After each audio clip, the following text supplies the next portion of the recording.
Today, I do want to speak about the Joao Brothers, and it says here, according to Gabriel Sanz, that Barcelona has already started working to keep Joao Cancelo for at least another season. The player would like to stay as well. The club's management also wanted Joao Felix to continue at Barcelona beyond this season, and the player also wants the same, even though right now his role hasn't been in the starting 11. Now, within the Barcelona fan base, there is this great debate. Many people have been talking about, okay, with Joao Cancelo, we want to keep him for at the very least 4 to 5 more seasons. But with Joao Felix, many have been saying, yes, we could keep him, but if we let him go, it's not going to be the end of the world. Like, it's very 50-50 when it comes to Joao Felix. With Joao Cancelo, everybody's pushing for the permanent transfer. But as for Felix, many have said he's a great impact sub, but if you place him in the starting 11 for 10 matches in a row, he's not going to be showing up. He'll only score about 2 goals or provide like 2 or 3 assists. That has been the main debate with Joao Felix. Like, look at what happened in the previous game against Las Palmas. Joao Felix, yes, made a great assist to Rafinha, but usually when he is in a starting 11, he rarely does anything. Now, from Barcelona's perspective, and what the board wants is they want to loan out both of these 2 players. Like, they want to continue to use these players as loanees. Yes, maybe Deco, Rafa Yuste, Joan Laporta are all saying that they want to buy Joao Cancelo and maybe even Joao Felix, but the club does not plan on spending a lot in the summer because they have different plans. In this summer is going to be very important. If they convince Xavi Hernandez in however way, they're going to want to back that up and back Xavi with great signings by signing a great central defensive midfielder and a left winger. And you cannot really do that when you have to spend a lot of money on Joao Cancelo and Joao Felix. And so that is why they're looking to see if they can continue with another loan with Cancelo and Felix. Now, in my perspective, right, I'm going to give my own opinion now that I have you guys already set on the perspective of Barcelona and also the Barcelona fan base. I'm going to give my own opinion. Do I believe that both of these players deserved to be bought by the club? With Cancelo, I'm going to say yes. With Joao Felix, I don't think so. Like I've said, yes, I understand that Felix made an amazing assist to Rafinha, and he is part of the reason why Barcelona won 1-0 against Las Palmas, but to me, I don't see Felix as a complete starter and somebody who can perform every game. Like, I do see him as a very inconsistent player. Like, even when he starts in a game and then he provides either an assist or a goal, right after that, he ghosts. Like, you just don't see that player anymore. And even when he makes those runs or dribbles with the ball, he's very passive and he loses the ball a lot in very dangerous areas. And you can just tell, right? So like, I don't even know how to explain it, but through his body language, you can tell that Felix does not give the same energy like the rest of the Barcelona players. And I'm not even trying to hate on Joao Felix. I want the best for the player. I think that he has humongous potential, but this is just the reality. Because you know what player is not passive and like the complete opposite of Felix? It is Rafinha. Rafinha works extremely hard, and you can tell through his body language, the way he moves, all the runs that he makes. He constantly always looks for goal scoring opportunities, and he never settles for less. When he scores a goal or provides an assist, he wants even more, something that Felix does not have in him. This is also the exact same player, right, Rafinha, that has 6 goals and 10 assists, and he encountered 3 different injuries through this season. He has missed a total of 12 matches and still has 6 goals and 10 assists. That is just insane. As for Felix, he has 9 goals and 6 assists, but he only got injured once. He did not get injured 3 times. Felix has been more than available for Xavi Hernandez, yet for some reason Xavi Hernandez does not really use him and benches him a lot. I don't know what that reason is, but Xavi probably does have a valid reason, and even when he's there, he's not as effective like Rafinha. Every time Rafinha gets the chance to get on the pitch, he does something great for you. And so I'm not trying to justify why Felix's numbers are bad. Like, I don't even think these are bad numbers, like at all. Like, I think that what Felix is bringing as a left winger, right, 9 goals and 6 assists, is really not that bad. But here's going to be my other argument. Why would Barcelona pay for a player that cost 75 million euros that performs like this, right, with 9 goals and 6 assists, acting very passive? I think that 75 million euros is not justified at all. Like, really think about this. Why would Laporta say, yes, I'll pay 75 million euros or 60 million euros, okay, let's just say best case scenario, 60 million euros for somebody who is not even considered a starter? Like, the best front 3 that Xavi Hernandez can place right now is Rafinha on the left, Lewandowski as a striker, and Lamine Yamal on the right wing. Joao Felix can float around that front 3, but the main starters is Lewandowski, Yamal, and Rafinha. And this is going to be one of the biggest reasons on why Joan Laporta and Deco are not going to be deciding to buy Joao Felix on a permanent transfer this summer. It just makes no sense. Now, yes, I know that there are plans and talks about swapping Inigo Martinez for Joao Felix. That could affect the salary. Like, if we let go of Inigo Martinez, we're going to be letting go of 9 million euros in salary for the next season, and we can fit Joao Felix within that salary range. But outside of that, when it comes to like the transfer fee, it's not going to be doing any effects at all. oh, Inigo Martinez is going to be costing maybe around 8 million euros or 10 million euros. That's not going to be reducing nothing for the total fee of Joao Felix. And that is why I do say, do I believe that it is justified to buy Joao Felix this summer? No, it is not. With Cancelo, yes, because he gives a lot as a left back. I would like to see both of these players continue for sure with Cancelo, but as for Felix, I want him to continue but in a different form. I want him to come in with us for another loan, and I hope that Atletico Madrid could agree. I want to move on towards the next conversation and talk about Xavi Hernandez and his future, and really explain why is this relationship between the board and Xavi Hernandez so weird right now, because Xavi Hernandez, every chance that he does get, continues to say to the media that he will leave, that he's not planning on staying, and he wants to leave immediately after this season is over. But on the other hand, Barcelona are also always telling the media that we're going to try and convince Xavi to stay at the club. Rafa Yuste, before the game against Las Palmas,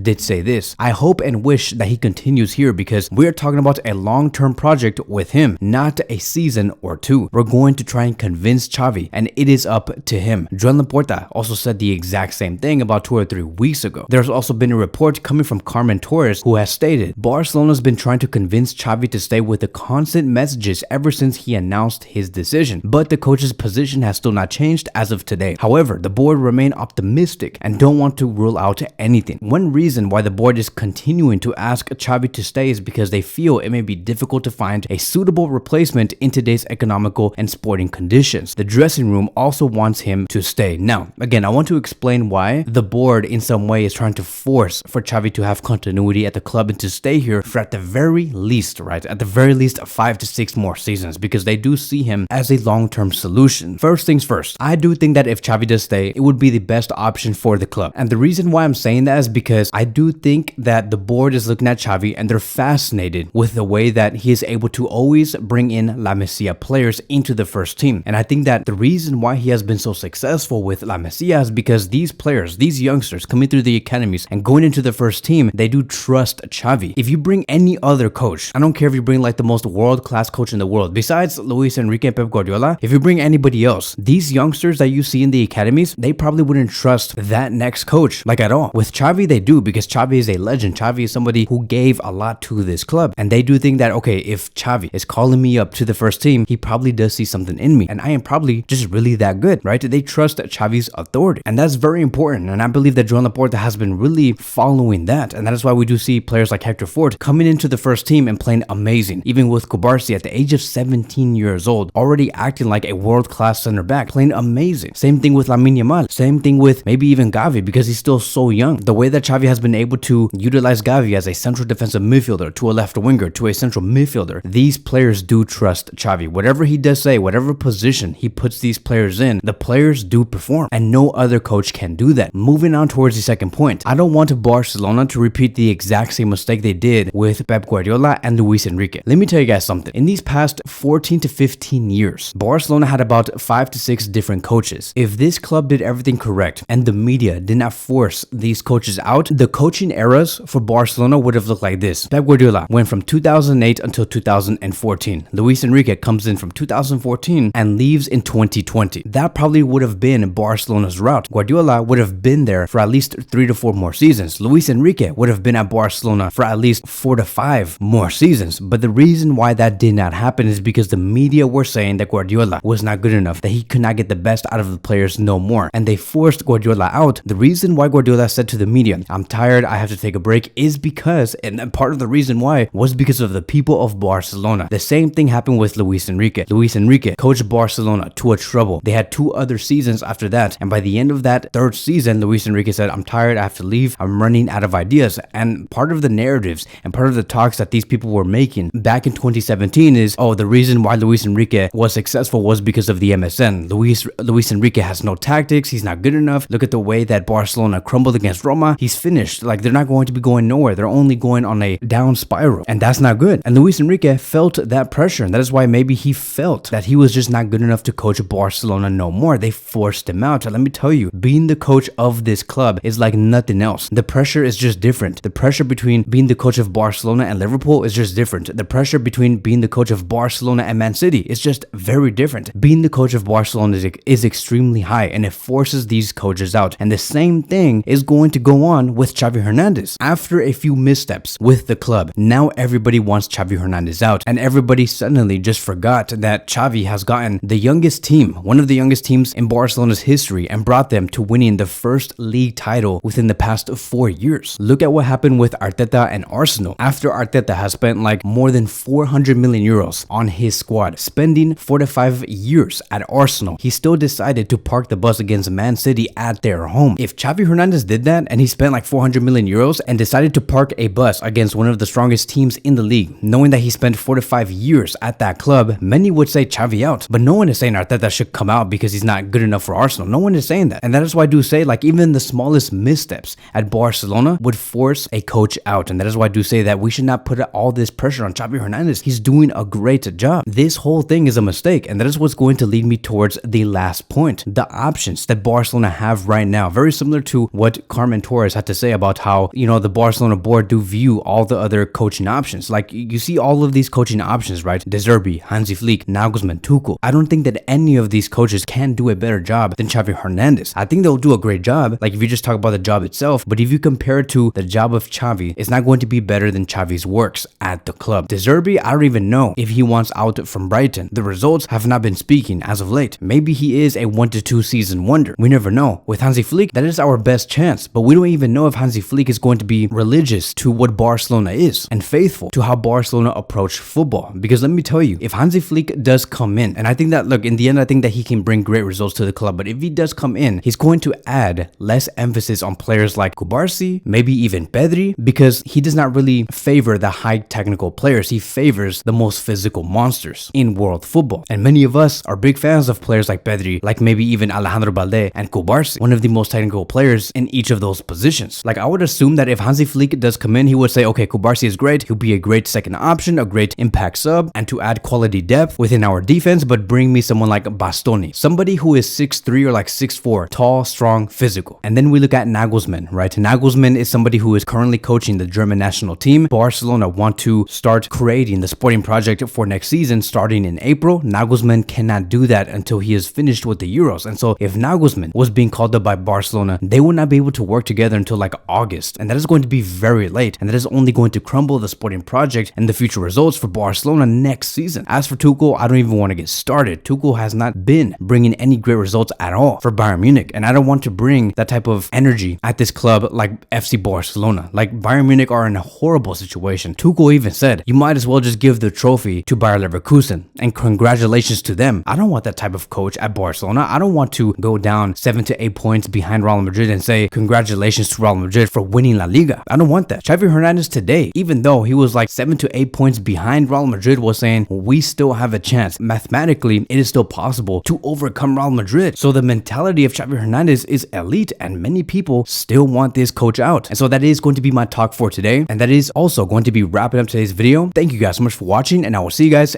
in the next one.